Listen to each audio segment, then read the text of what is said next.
Shalom Pak Bambang. Shalom. Kembali lagi kita bertemu Ya, nih Pak. Kita mau senang sekali bisa diskusi-diskusi. ketemu. Iya Pak. Pak, ini dress code nih Pak kita Pak ya. Hari ini katanya Bapak tampil beda nih Pak. Ya. Iya biasa lah sebenarnya. Pak Bambang, kalau di Indonesia kopiah itu selalu dikaitkan dengan Muslim ya Pak ya. Ya. Sebenarnya bagaimana sih Pak sejarah mengenai kopiah itu Pak? Ya. Ya sebetulnya kopiah itu bukan identik dengan Islam ya. Karena kalau kita lihat sejarah begini, ada satu penelitian yang menarik dari seorang sarjana Jerman, namanya adalah Lydia Kiven. Bukunya itu sudah diterbitkan dalam bahasa Indonesia. Judulnya Figur Manusia Bertopi di Candi-Candi Majapahit. Buku itu membuktikan bahwa berdasarkan penelitian di atas relief candi, itu ada selalu figur orang yang memakai topi dan agak kotak begitu. Itu sebenarnya pakaian pertapa. Tentu dalam konteks ini adalah pertapa Hindu dan Buddha. Nah pada zaman Islam, segala sesuatu yang bersifat lokal itu diterima dalam rangka, kalau istilahnya Gus Dur itu adalah pribumisasi Islam. Kalau kita istilahnya ya kontekstualisasi teologi itu ya. Kemudian simbol-simbol Hindu itu dipakai oleh Islam. Misalnya Mandala Sastri, itu tempat di mana orang-orang belajar sastra. Sastra itu artinya bukan sekedar kesusastraan dalam makna sekarang, tapi bisa bermakna hukum, bisa bermakna religi. Contohnya kalau bermakna hukum itu Manawa Dharma Sastra. Undang-undang Majapahit namanya Kutara Manawa Dharma Sastra. Termasuk pakaiannya itu dipakai. Kalau kita lihat mana ada di negara Arab orang pakai kopiah begini, ya kan?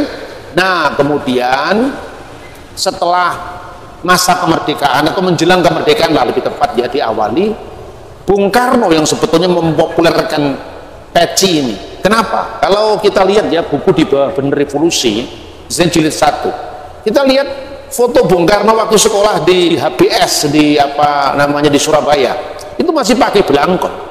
Tapi belangkon itu identik dengan priayi Jawa atau budaya Jawa pada umumnya. Maka Bung Karno mencari simbol nasionalisme yang tidak hanya dipakai oleh para elit termasuk para priayi, tapi dipakai oleh semua lapisan masyarakat. Nah kemudian dijumpai di Riau, sampai dari orang-orang Melayu di Indonesia bagian barat sampai di Rote di Indonesia bagian timur. Ini menjadi topi yang dipakai dimanapun. Opung-opung kita di Tanah Batak juga pakai ini. Maka Bung Karno menyimpulkan ini adalah pakaian yang bisa dijadikan simbol nasionalisme. Maka mulailah Bung Karno sejak di ITB, kemudian dalam setiap perjuangannya di gerakan kemerdekaan memakai simbol topi ini. Sejak saat itu kopiah atau peci ini menjadi simbol nasionalisme Indonesia, bukan identik dengan Islam. Makanya di negara Arab tidak ada kopiah, kira-kira seperti itu. Oke, menarik ya Pak ya. Nah, satu lagi ya Pak. Saat ini kan akhir-akhir ini banyak sekali isu Pak ya mengenai Kristen progresif. Nah, bagaimana menurut Bapak mengenai Kristen progresif ini Pak? Oke, saya tuh sebenarnya sudah mendengar lama itu tentang Kristen progresif, cuman saya tidak mau berkomentar waktu itu ya, karena pikiran saya gini, kalau sebuah berita tidak sampai viral, saya mengingatkan nggak usah viral lah supaya nggak banyak pekerjaan untuk jawab satu-satu. Cuman karena ini sudah terlanjur viral, maka ya saya harus angkat bicara juga. Yang pertama, saya ditanya orang bagaimana tentang Kristen progresif. Kata progresif itu sebetulnya lebih tepat diarahkan untuk gerakan-gerakan perjuangan politik, perjuangan pemikiran. Ya kayak Bung Karno lebih tepat dalam bukunya di bawah Bener Revolusi itu selalu mengatakan kita ini orang-orang yang progresif.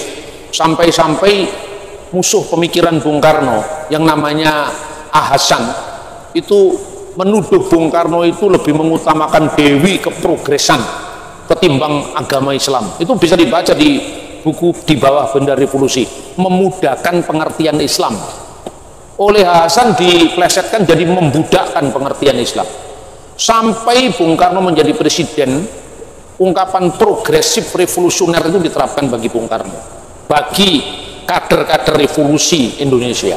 Revolusi belum selesai katanya, kita harus punya jiwa progresif revolusioner. Tapi kalau diterapkan untuk agama, diterapkan untuk teologi, apanya yang diprogresifkan? Karena dalam agama itu mengandung unsur keabadian, agama apapun juga lah, Islam, Kristen, Hindu, Buddha, hukum Tuhan itu tidak berubah, sekalipun dalam implementasinya bisa disesuaikan dengan pemahaman zaman, tapi substansinya tidak berubah. Maka yang bisa diprogresifkan itu adalah cara pandang, sudut pandang, pemahaman, bukan imannya itu sendiri. Lah ini salah kaprah.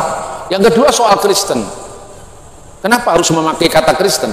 Kalau itu memakai pendapat pribadi silahkan, karena gini loh ya, orang dikit punya pemikiran, seorang aja bisa mengatasnamakan Kristen. Memang siapa yang dia wakili?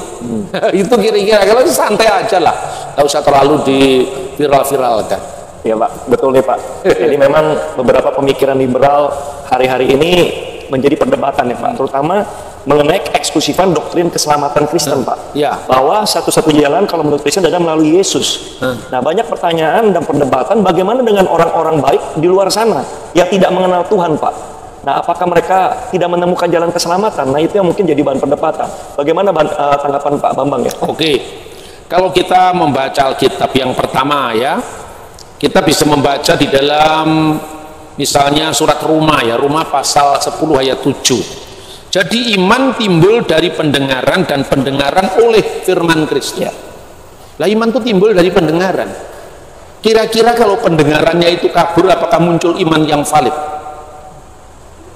Iman muncul dari berita pendengaran. Pendengaran itulah atas sabda Kristus.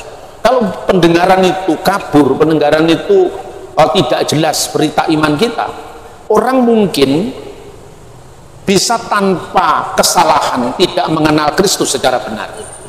Kan begitu kan?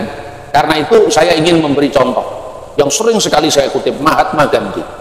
Gandhi itu sejak masa mudanya sebagai pemuda Hindu, dia mengagumi Kristus, khususnya khotbah di atas bukit. Suatu saat dia mau berangkat ke gereja karena dia ingin lebih mendalami Sang Kristus lagi. Tapi kemudian ada seorang majelis atau apa petugas gereja itu tanya, "Tuan mau kemana?" "Saya mau ke gereja, tapi maaf Tuan, ini gereja untuk orang kulit putih, bukan untuk orang kulit hitam." Dan sejak saat itu Gandhi tidak mau masuk gereja lagi, karena dia mengatakan apa yang dipraktekkan orang-orang Kristen yang mengaku sebagai pengikut Kristus ternyata tidak Kristiani. Lalu dia mengatakan, "Aku menerima Kristusmu, tetapi aku menolak kekristenanmu." Kekristenan sebagai organized religion, tidak menolak Kristusnya. Sejak saat itu Gandhi tidak pernah mau muncul lagi di gereja, tapi seumur hidupnya dia praktekkan ajaran kasih yang dia sebut ahimsa, moh dengan kekerasan. Bukan anti, kalau anti kan masih ada bencinya, menolak segala macam bentuk kekerasan. Ahimsa. Kalau misionaris-misionaris itu ingin menceritakan kasih Yesus, tapi seumur hidup saya ingin mewujudkan kasih Kristus dalam perilaku nyata kehidupan sehari-hari. Pertanyaannya sekarang, siapa yang berani mengatakan Gandhi tidak masuk surga? Kalau saya tidak berani. Saya hanya berani mengatakan keselamatan itu ada di dalam Kristus, tetapi saya tidak berani keselamatan tidak hadir di mana. Saya tahu keselamatan itu hadir dalam Kristus, tapi saya tidak berhak menghakimi keselamatan tidak hadir di mana. Jadi kesimpulannya, kita orang Kristen tidak boleh rendah diri.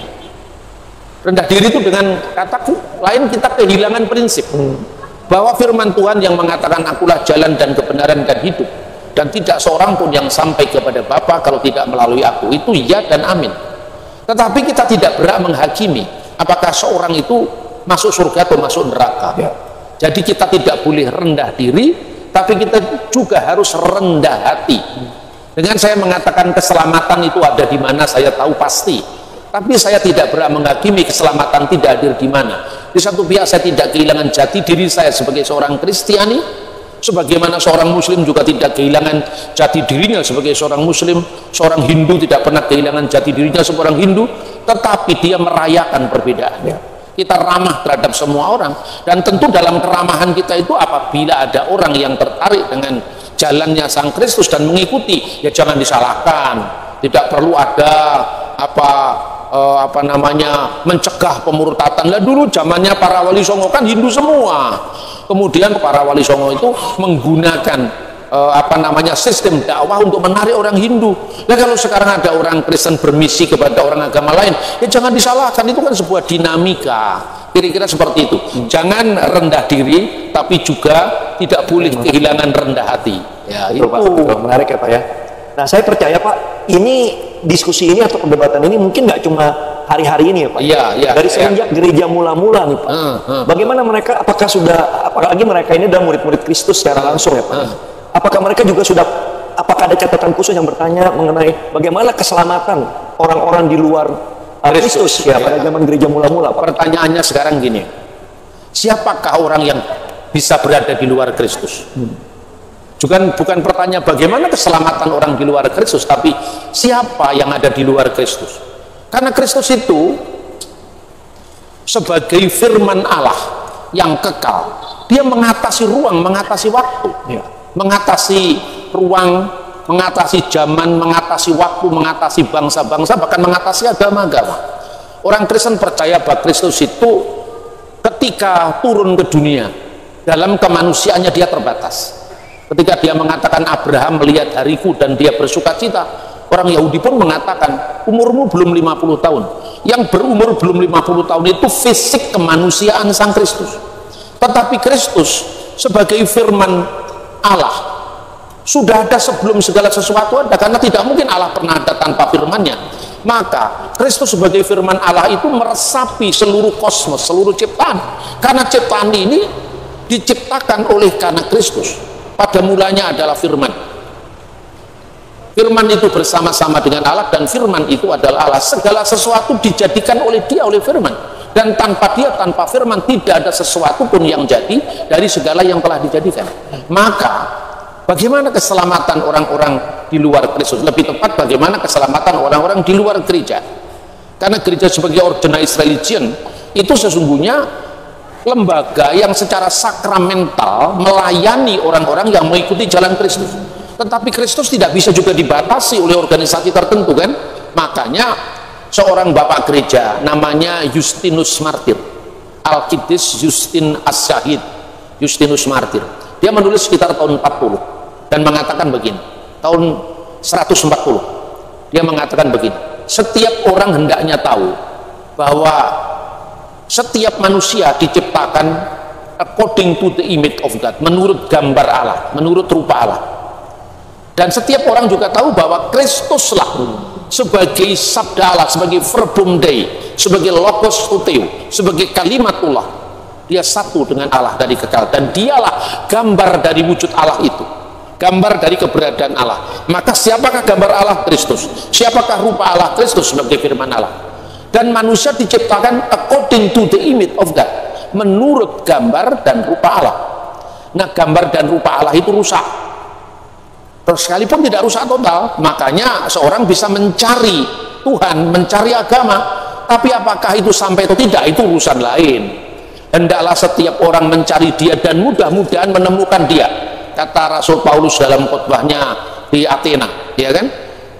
Ada satu jaminan, Sang Firman yang olehnya segala sesuatu dijadikan itu menjadi manusia, turun dalam keadaannya sebagai manusia, agar manusia yang diciptakan menurut gambar dan rupa Allah, yang seolah-olah carut marut gambarnya karena jatuh ke dalam dosa, melihat fitrahnya di mana dia diciptakan.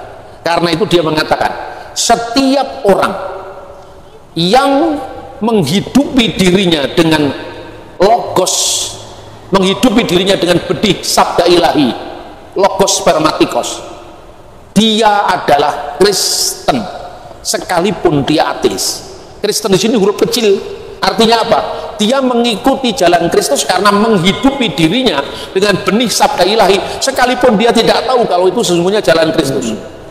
Sekalipun dia ateis, ateis itu bukan dalam mana sekarang, tapi ateis zaman dulu, artinya seorang yang tidak menyembah dewa-dewa Yunani, ateos. Itu pun kalau menghidupi dirinya dengan firman yang kekal tadi disebut huruf kecil Kristen. Kalau orang ini dengan kesadaran dan perbuatannya kemudian menerima Sang Kristus sebagai juru selamat, jalan kebenaran dan hidup, maka paripurna keselamatannya. Dengan demikian kita tidak bisa membatasi keselamatan itu pada tubuh fisiknya organisasi, tetapi hanya ada dalam Kristus, baik dalam praeksistensinya sebagai firman yang kekal, maupun paripurnanya ketika firman itu menjadi manusia dan tinggal di antara kita, dan kita telah melihat kemuliaannya, yaitu kemuliaan yang diberikan kepadanya sebagai anak tunggal Bapa, penuh kasih karunia dan kebenaran. Sekali lagi, kita tidak boleh rendah diri dengan iman kita, tapi kita harus rendah hati, tidak kehilangan prinsip iman, tapi ramah secara budaya, aman secara hukum, tetap benar teguh dalam iman, dan yang terpenting adalah bersaksi tanpa melukai.